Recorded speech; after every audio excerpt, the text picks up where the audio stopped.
నమస్తే welcome to NITV Telugu news.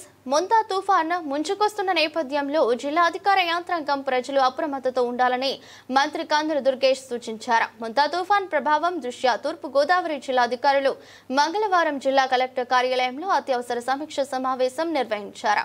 ఈ సమావేశంలో జిల్లా మంత్రి కందుల దుర్గేష్, జిల్లా ప్రత్యేక అధికారి కె కన్నబాబు, జిల్లా collector Keerthi Chekuri, SPD Narasimha Kishore, joint collector Y Megha Swaroop, municipal commissioner Rahul Meena పాల్గొన్నారు. ఈ సందర్భంగా మంత్రి కందుల దుర్గేష్ మాట్లాడుతూ విపత్తు ముందు, విపత్తు తర్వాత అధికారులు పూర్తి స్థాయిలో సన్నద్ధతో ఉండాలి.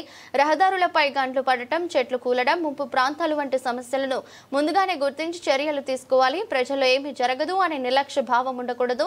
స్థానిక యువత, SDRF, NDRF బృందాలతో సమన్వయంగా పనిచేయాలన్నారు.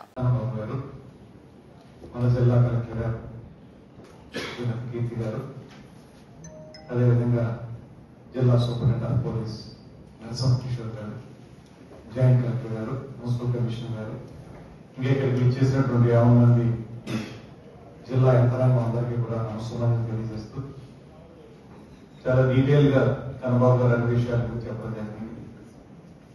Pre, during and post disaster situation వీటి మీద ఎక్కువ దృష్టి పెట్టాల్సిన అవసరం. ప్రస్తుతం ఒక రకంగా చూస్తే ప్రీ అండ్ డ్యూరింగ్ సిచ్యువేషన్ లో మనం ఉన్నాం. పోస్ట్ సైక్లోన్ సిచ్యువేషన్ అనేది క్రాస్ అయ్యాక కన్నబాబు గారు కూడా స్పష్టంగా చెప్పారు. ప్రిపేర్నెస్ అనేటువంటిది చాలా అవసరం. దీంట్లో కూడా సైక్లోన్ లో కూడా మనం response, relief and rehabilitation, immediate response ఏం చేయాలి, తర్వాత రిలీఫ్ ఏం చేయాలి, అల్టిమేట్ గా రిహాబిలిటేషన్ ఏం చేయాలి అనేటువంటి దాని మీద దృష్టి పెట్టాల్సింది. ముఖ్యంగా ముఖ్యమంత్రి గారికి జాప్యం చేయకుండా పూర్తి స్థాయిలో కేంద్రీకరించి పనిచేయాల్సిన అవసరం ఉంటుంది. ఒకటి, మన రోడ్ బ్లాకేట్స్ ఏవైతే ఉంటాయో వాటిని క్లీన్ చేసుకుంటాం. వాటికి సంబంధించి ఒకవేళ అలా జరిగితే జేసీబీలు ఎంతవరకు మనం ఎఫెక్టివ్ గా పెట్టుకోగలిగాం. అదేవిధంగా చెట్లే పడిపోతే వాటిని క్లియర్ చేయడానికి పవర్ సాస్ అవి మనం రెడీ చేసుకున్నామా లేదా, ఎక్కడైనా వాటర్ స్టాగ్నెంట్ అయిపోతే అది డీవాటరింగ్ మెకానిజం మన దగ్గర ఉందా లేదా, ఇవన్నీ చూసుకోవడం. వీటితో పాటు ప్రధానంగా ఎక్కడైతే మనకి లో లయింగ్ ఏరియాస్ ఉన్నాయో అవి ముందుగానే ఐడెంటిఫై చేసి పెట్టుకుని ఇప్పటికే చేసుకున్నారు చూసాను నేను. లో లయింగ్ ఏరియాలో ఉన్నటువంటి వాళ్ళు ఎవాక్యుయేట్ చేయడానికి అవసరమైన మెకానిజం డెవలప్ చేసుకోవాలి. అందులో కూడా ఇందాక చెప్పినట్లుగా చాలా మంది అక్కడ ఉన్న వ్యక్తులకు ఎలా ఉంటుందంటే, ఇలాంటివి చాలా చూసాం మేము. ఈ సైక్లోన్స్ చాలా వచ్చి వెళ్ళి ఈ నీటి మీద ఆధారపడి ఉండేవాళ్ళు, మాకు ఇబ్బంది ఉండదు అనేటువంటి ఆలోచనలు ఉండేవాళ్ళు ఉంటారు.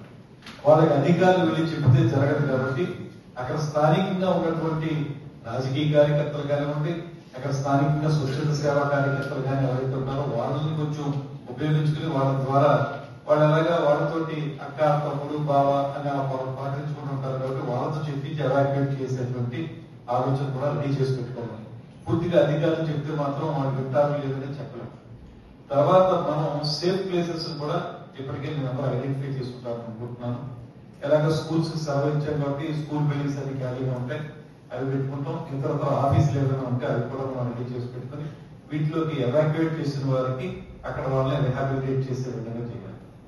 అపార్ట్ ఫ్రమ్ దట్, ఇందాక కన్నబాబు గారు చెప్పినట్లుగా పోర్టబుల్ వాటర్ ముఖ్యంగా కాచి చల్లార్చింది తర్వాత మనం అందులోకి వెళ్ళిన తర్వాత పునరావాస కేంద్రంలోకి వెళ్ళిన తర్వాత ఆ నీటిని ఇవ్వడం కానీ, వేడి వేడి భోజనం ఏ రకమైన కంటామినేషన్ లేకుండా ఉండే విధంగా ఆ భోజనం ఏర్పాటు చేయాలి. కానీ ఇవి కూడా ముందుగానే రెడీ చేసి పెట్టుకోవాలి. అదేవిధంగా ఎస్డీఆర్ఎఫ్ వాళ్ళు వచ్చారు.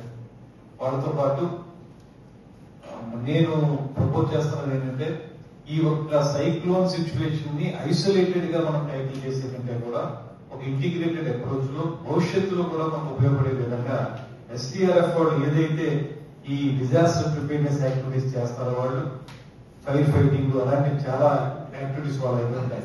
ఇవన్నిటిని కూడా మనం లోకల్ గా ఉన్నటువంటి కొంతమంది యూత్ ని ఐడెంటిఫై చేసి వీళ్ళు యాక్టివిటీస్ చేస్తున్నప్పుడు వాళ్ళకి అనుసంధానం చేస్తే వాళ్ళు కొంత అవేర్నెస్ తీసుకుని భవిష్యత్తులో ఎప్పుడైనా సరే ఎలాంటి సైక్లోన్స్ వచ్చినప్పుడు మనం వాళ్ళు వచ్చే వరకు వెయిట్ చేయకుండా మన యూత్ దాని మీద పనిచేసే విధంగా కొంత వాళ్ళు కూడా ట్రైనింగ్ ఇవ్వడం అనేటువంటిది కూడా అవసరం.